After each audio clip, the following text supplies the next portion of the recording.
Welcome to this episode of Moonbats. We're gonna do stuff. You can't see it yet. It's a surprise. Watch.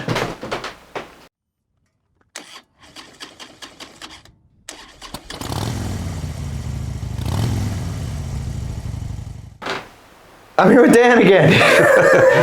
It's been like 13 minutes for us, but we're back. We did. There's a video here somewhere where we went over some Lucy patches like you buy at the dep. I made that joke earlier, so I'm making it again in this video. Yeah, it's just got to keep consistent. There's a bunch of just a bunch of random patches with no homes, basically. If you want to know who Dan is, you got to watch one of the other videos. Exactly. We're not going through this again. So this is what we're talking. What is this? What are we looking at? This is, as I said, the project obviously covers 50 years or so. Yeah. With a big focus, I got to say, a big focus on the mid 50s to the mid 80s. Okay. After that, as we'll discuss a little bit later, everything changed quite heavily. Okay. Everyone's aware. You can Google all of that. Half of it is true, half of it is not. But you'll get a good idea of what went down, and how things really switched over. But so I'm interested in the early years and how it all kind of came about, how it evolved, how it got influenced, where, and then ultimately it ended up in a different direction. But this is the earliest patch that I can say still exists. Okay. This is from a club in Sainte-Anne-de-Bellevue, which is on the western tip of Montreal. Yeah. Montreal is an island, for those that don't know. Exactly. Good to point out. So they're called the Raiders, and this is actually brings me back to the those early patches where you could go in and buy them at a store or get them. This was essentially a customized patch, which you could do at the time. You would go in and say, I want this, because these were already they're like icons, they're like, or emojis for you kids. Clip art, thank you. But basically little drawings, pre-made drawings, and then you would add, what you wanted. So the club's called the Raiders. Yeah. This skull was added on afterwards. It was velour at one point. It's very, very brittle. Yeah. And then 1955, which is the year the club was established. So the earliest piece that I've come across, most of the clubs, this is probably one of the earliest actual motorcycle clubs, because pre this, you had obviously the sport, and I'm not talking about sports motorcycle clubs. I'm talking about what you would consider a Wild One inspired club, the typical Moto, the biker. Yeah. This was guys in their leather jackets and their Harley hats, rolling around on their bikes. 99% of them British. I'd say at that point 100% British. Yeah, that's all that was available here.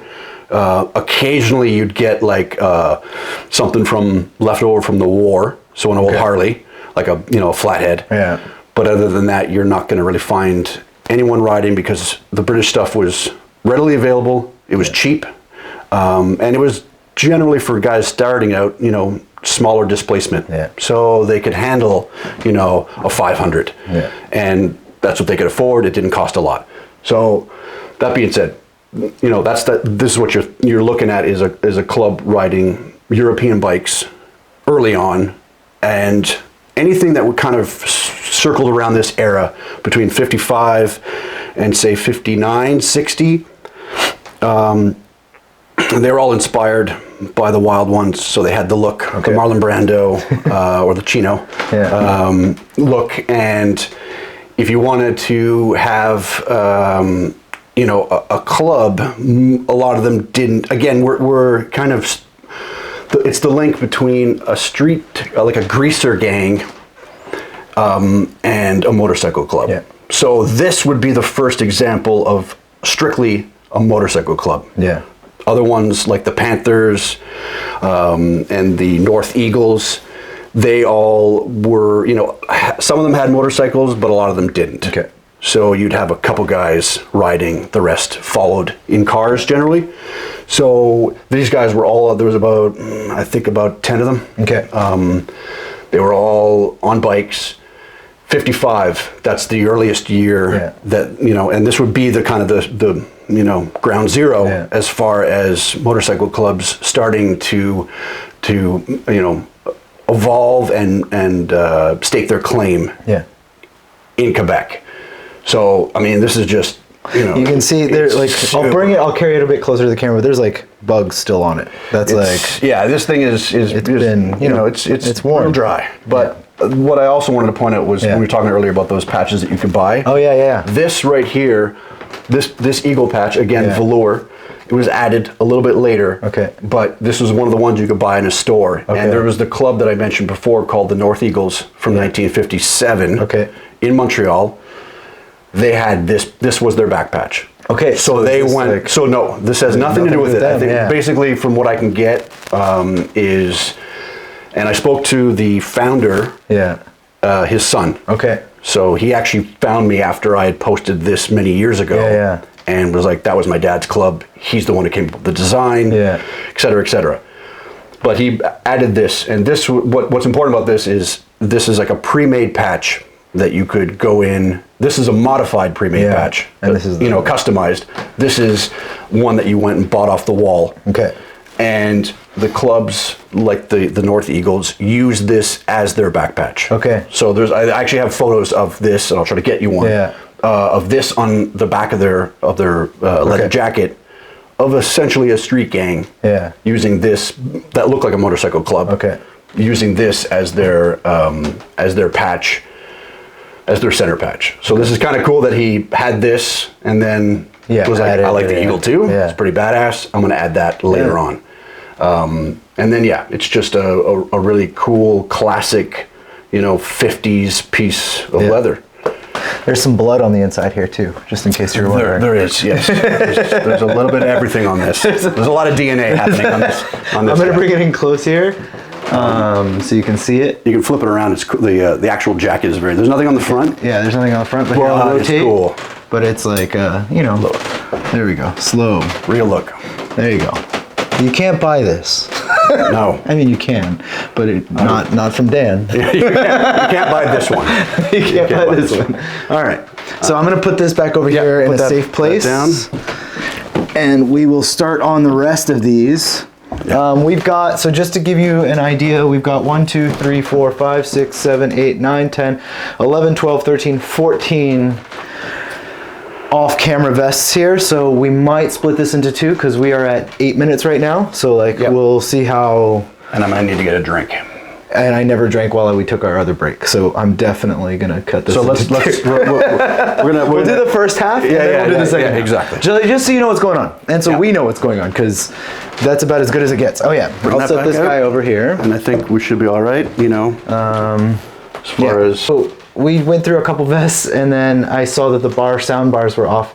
This is a high quality production here. So all run on cheap batteries. All run on literally Costco battery. Yeah. Shout out to Costco. It's Costco. Kirkland Signature, if you want to hook us up with some sweaters. Yeah, and batteries you know where to go. Batteries that last longer. So we're back at, I'll just show you the back. This is the hot pistons. You don't know that there's more, but we do. Yeah. So let's go over the front here real quick. I'll show it to you while you're talking about it. Yeah. So there's the pins in the front here. So so this is just another, again, kind of these types of patches were very common. People pick them up at motorcycle shops, put them on. Keith wrote a BSA, and then he got himself a modified CB 750 choppered. Yeah. I think it had an Amen Savior frame. Oh yeah. Okay. Cool. Or it might have been hardtailed. I don't remember. Do you have the photo of it though? Yeah. And you know, he was bored out. Had the full kit on it, and it was kind of. So he probably see that, and when he pointed out there's a little motor on the top of that too. This kind of stuff. He was he was a member of the Black Watch, which is kind of a military reserve. Group, I guess, if you will. But again, guys were adding their little bits and pieces. But I guess the point was to kind of show how these reoccur often, the little patches. But I think we covered this guy. So we covered this one. So this one, just in case, is a good hues. I said, I don't know what got cut. I'm sorry. We're like really professional here.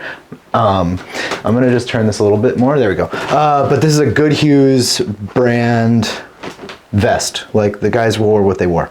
Yeah, there was most of them didn't even have Levi's. That didn't come around until the 70s. Oh yeah, okay. Yeah, there was most of them had Lee or Wrangler, or just kind of whatever was cheap at any department store. All right, cool. We're gonna go through this one now. I'll show you the back of it. So this is crusty, it's crisp. It's got a lot of little ornaments stuff on the bottom down here. Well decorated. It's well decorated. It's got, the dragons, the horse bridle stuff. These are all military. If I is it military? Yeah, okay. I don't remember the exact division. Okay, cool. Yeah, it looks like there's some like military-esque stuff on the bottom down here. Maybe someone, I don't know if you can see that stuff. Anyways, and then on the front, we have, it's a Lee vest. I'll start from the top and work my way down, and then Dan will explain some significance. There's the 1%er patch. There's just like some gems things. There's this Indian head patch, Quebec, Canada, Expo 67, and then looks like some sort of... That's again another military. As far as I know.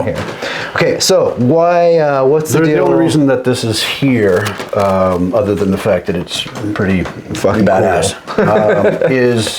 is the significance of these two patches. This is a club out of Connecticut, possibly the Comanches. Yeah. They did exist at this time. So, but I don't have any photo reference. The patches on the back are gone. Okay. So I can't, guarantee that. But the point of this is that, you got the Quebec kind of crest, and then the Expo 67. In 67, we had the World's Fair here. Expo 67 was huge. This is the beginning of, other than them meeting at Laconia years prior, because there was clubs going back into the late 50s, early 60s, going to Laconia every year. There was a couple. Laconia's done now. Nope. Isn't it? I thought they were doing the last one this year. No, they did the 100th. Yeah, I thought they were like stopping it. I don't know. Oh, I'll have to talk to a Laconia guy about that. Laconia guys, let me know if this is it's certainly not, I wasn't there in the 60s, but from what I understand, it was the same. It was a completely other world, a much better time. Yeah. It's different time. It wasn't a corporate event. Yeah. But the cross-border visits started, but 67 was the year where you had clubs that came up, like the Hells Angels, the out of Lowell, Mass. You had the Aliens coming out of the Bronx. Yeah. They all made, the Devil's Disciples from Boston made it up here to see Expo 67, obviously to visit Montreal. Enjoy the debauchery that this city has to offer, and it still has that debauchery. And it's so this was definitely the fact that these ended up on an American club's cut shows a lot of the influence of this, but also lends well to the fact that these clubs started to really intermingle, and this is where a lot of the influence, aesthetically was coming from. This obviously, there's not magazines don't exist, at this point other than Chopper's magazine, Bedroth. Everything is in California.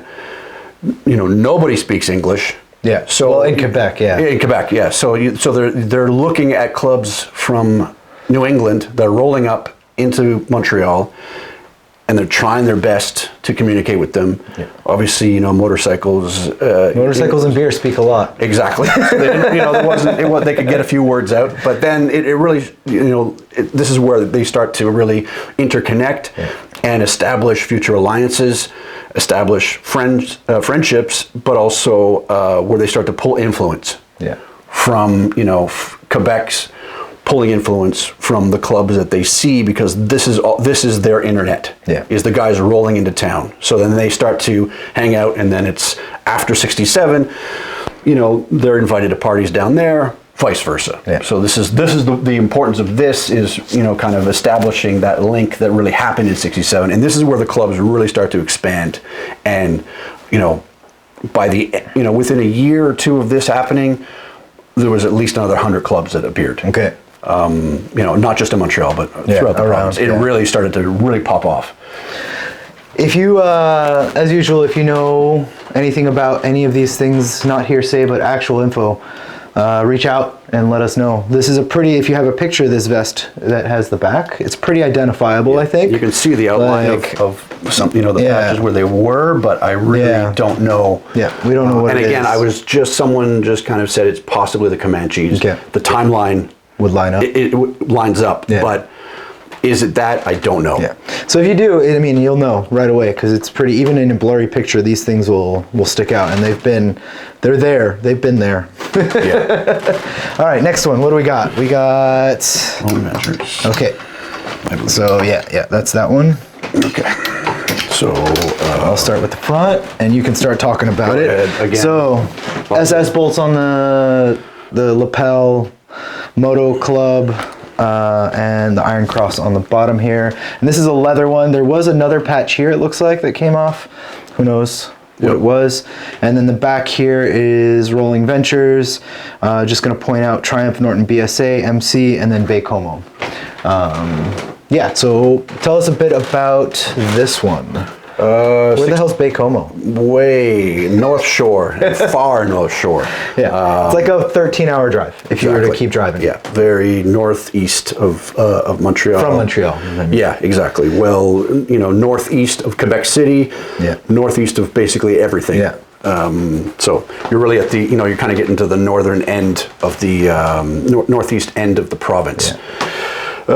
Founded in '66, if my memory serves. It's kind of, they added this little MC felt thing afterwards, but again, printed. Yeah, it's still screen printed. It's not. Yeah, these were affordable. Yeah. This is one of these kind of pre-made designs. Oh, yeah. As far as I know. Okay. The only thing that was added was, I believe, these possibly, but I'm not 100% sure.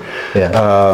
I can't verify that these line up with any real Triumph, Norton, or BSA model. I think that's a pretty generic looking motor. Yeah, it's they all have the same kind of. But again, you're starting to see the influence of these, of the high bars, and the these little alien. Extension mirrors and things like that. That was kind of, this was how guys modified these bikes at the time. The chopper stuff. Certainly, if you lived in Bacomo, you had zero access to anything. I know the guys from Montreal could obviously go to Plattsburgh. They could go to Vermont. They could go order things and it would get here. But if you lived there and you spoke French and you tried to order something from California, you would never get it. There's like one guy in Bacomo that speaks English.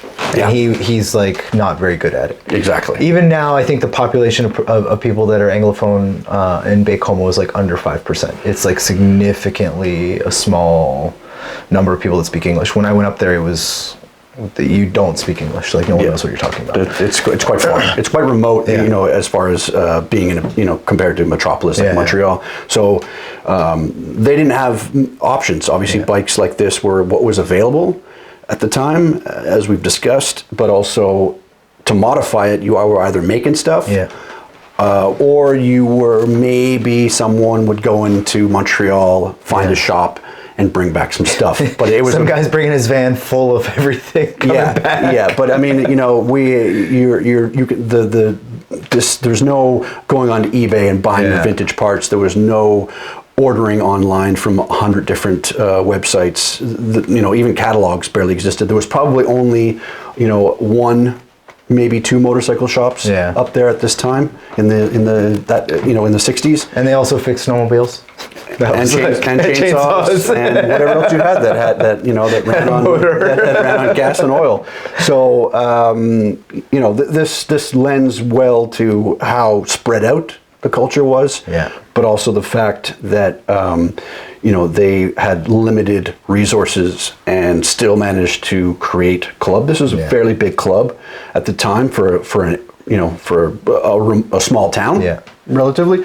But just this is kind of a neat thing. But again, there's no Harley here, because they didn't come around.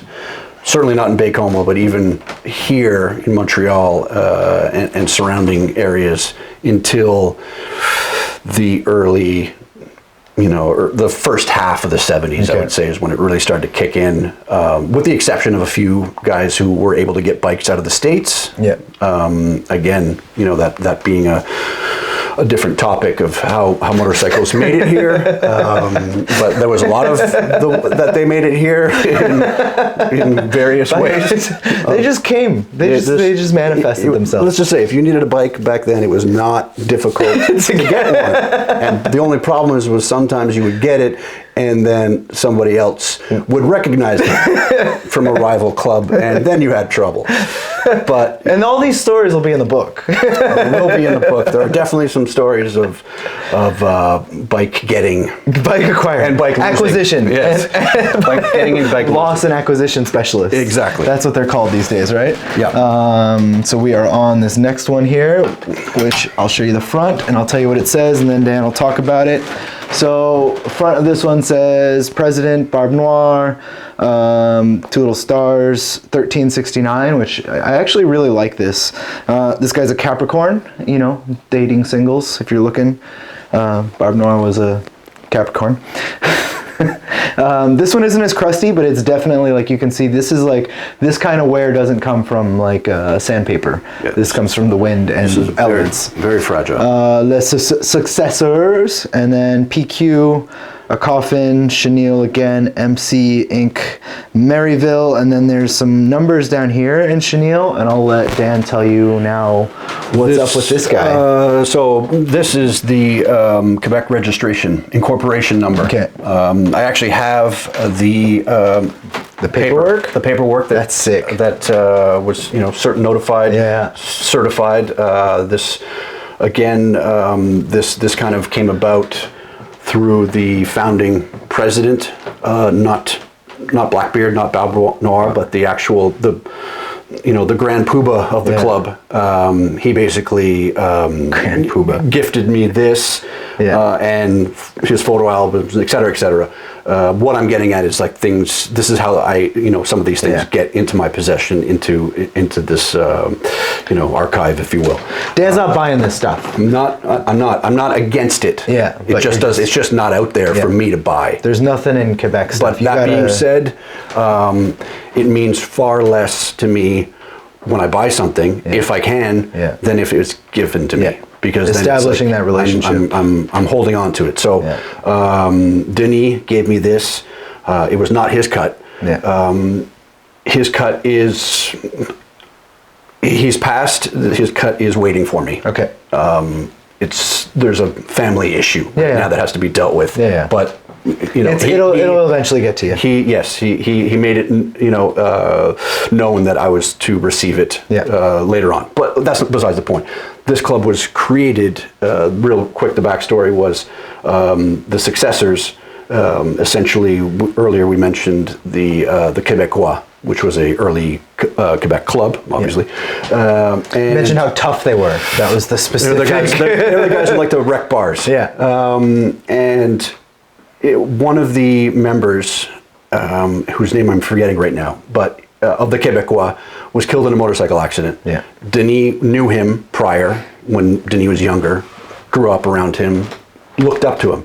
So he basically, when he decided to start his own club, his whole, motive was to create a club that was dedicated to fallen bikers, hence successors. So this is also why there's the tombstone here. The short story is that when they had a striker, a prospect in the club, he remained in that position until they got word of a fallen biker from another club. when they found out, they would go to a party, or someone would call them and say, so and so was killed in a motorcycle accident, and it basically, that striker was then, if he was worthy, was then able to fill in that gap. And that was the point of this club, was to basically replace one every time, so that they were never forgotten. Yeah. And that's actually an amazing thing, because that concept is legit. Yes, exactly. A lot of, as much as these clubs are great and everything, this kind of goes even a step further and says, well, yes, we want to have a motorcycle club, but we're doing it for an additional reason, a very interesting reason and a very noble reason. And so I was very intrigued by this. So this thing is, holding on for dear life. Yeah, it's tattered. It is tattered, and I don't know what to do with it. I guess it's going to end up in a frame pretty soon. I think it does need to be framed. And just so, this is a HIS. I don't know what brand that is. Probably some people do. Anyone who's a vintage reseller. Can I'm sure give you some history. But it's an HIS vest. Also not for sale. Also not for sale. Nothing's for sale, ever. So what's next? We're back where the sound cut off last time. So we're all new information now. Okay. These are kind of a little bit later. This is 70s. Okay, let's talk about this guy. I can't wait to get to this one. All right, so I'm going to start at the front again, even though you probably just saw it. Nothing on the front. There looks like there was a name tag up here, or a title. It was taken off when this was gifted to me by the owner. He preferred to have his name left out. Okay, cool. I know him. Yeah. It's cool. I respected that, and he kept it. Yeah, this is like a really heavy leather. This is definitely this is the heaviest one probably. This has to be custom made. Yeah, this is you can see this is like someone made this. This is this is definitely not store made. Like you can see all the stitching on the inside and everything like that. It's kind of like if Fred Flintstone was in a prehistoric biker club, he would have. It almost looks like alligator or something. It's got it's great. It's got good stuff going on here. And then the back is Atom MC 74 on the whatever helmet thing, 13 on the mouth, 2 flags, and then Sherbrooke, just to give you an idea what we got. And it's like kind of a dark brown. So this is homemade. This is not. Yeah. This is not a off the rack that we're putting it. No, which is true. When they start to move away from the denim. Yeah. Which was a sad day, in my opinion. But I get it. It's the leather's more durable. But there was a lot of custom-made vests. This isn't something you would buy. This isn't a Screaming Eagle.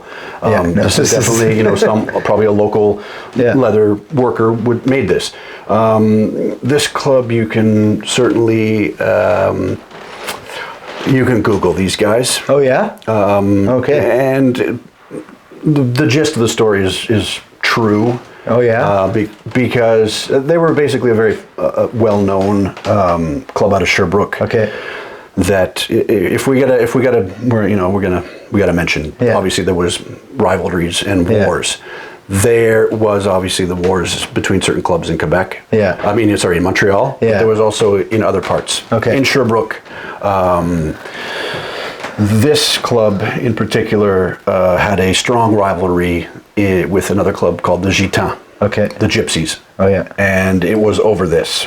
Oh, over the bottom rocker, over claiming Sherbrooke. Over Sherbrooke. Okay. So this is where this plays well into talking about patches. Yeah. Is you're going to ultimately, a lot of this comes down to hubris and bravado and ego and people not wanting to necessarily share. I'm not going to comment on that. That's I get it. Rivalries happen.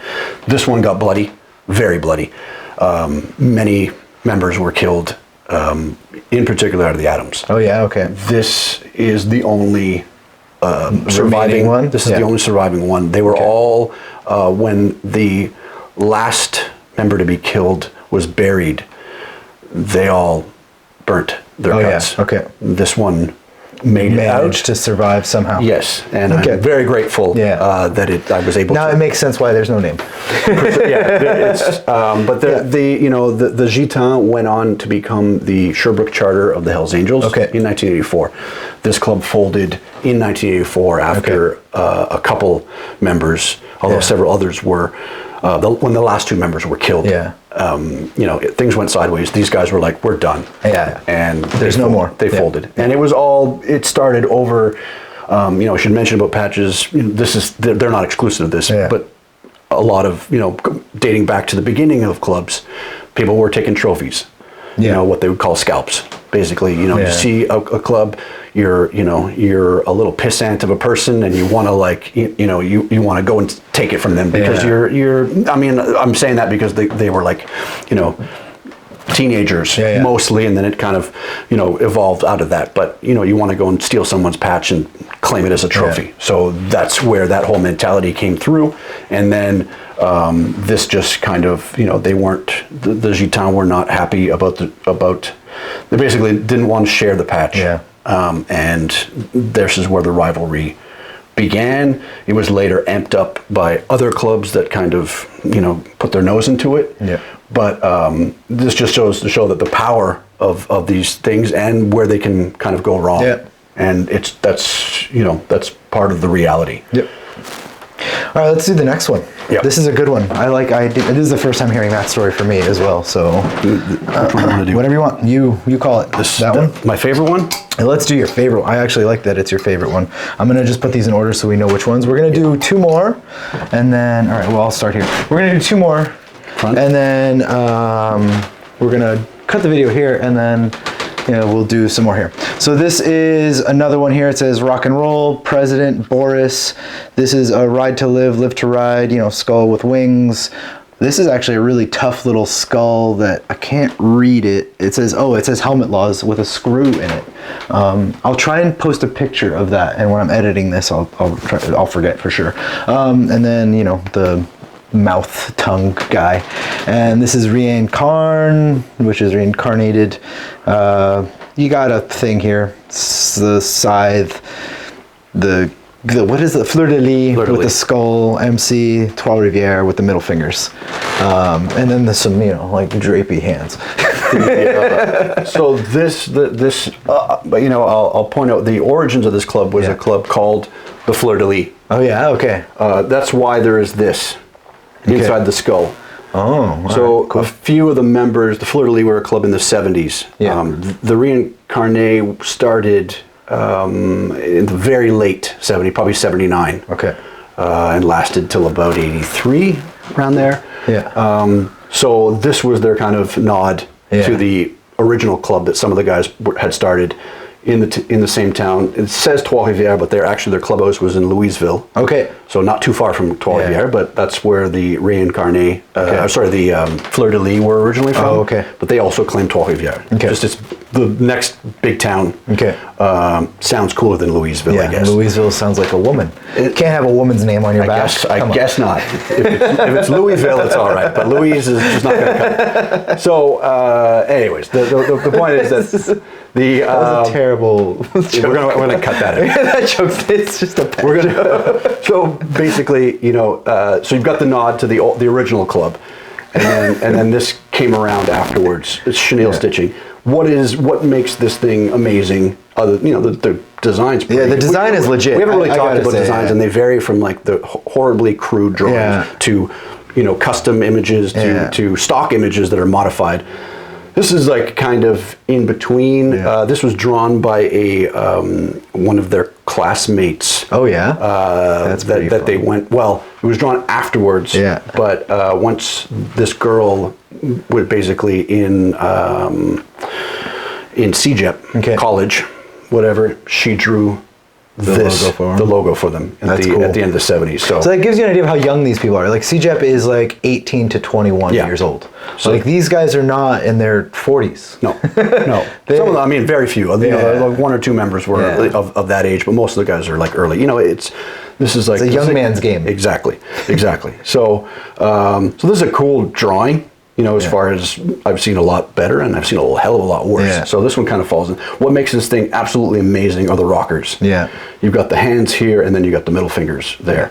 I challenge any club to present to me a better top and bottom rocker. These guys win. Like you already lost. Doesn't matter what they say. It's just the draping hands and then the middle fingers. Yeah, like, come on, you've already lost. Let's go. You can't beat that. You can't. So this is why this is. So this is your favorite? Yeah, just the whole thing. This obviously the chenille stitching. Yeah. This is like also like a good chenille stitch. Like there's some that aren't as thick. Yeah, that's. And this is like. Quality this is is there. a quality one, and I think it just kind of ties in the whole kind of absurdity of it all, but like still being tough. Yeah, no pockets on this one, and just raw leather. Like there's no, or not raw, but like rough leather on the inside. Yeah, not even. There's not even like there's no liner. There's nothing. There's not even a button. There's no buttons. This dude was flapping in the wind when he was riding, and maybe his pants. All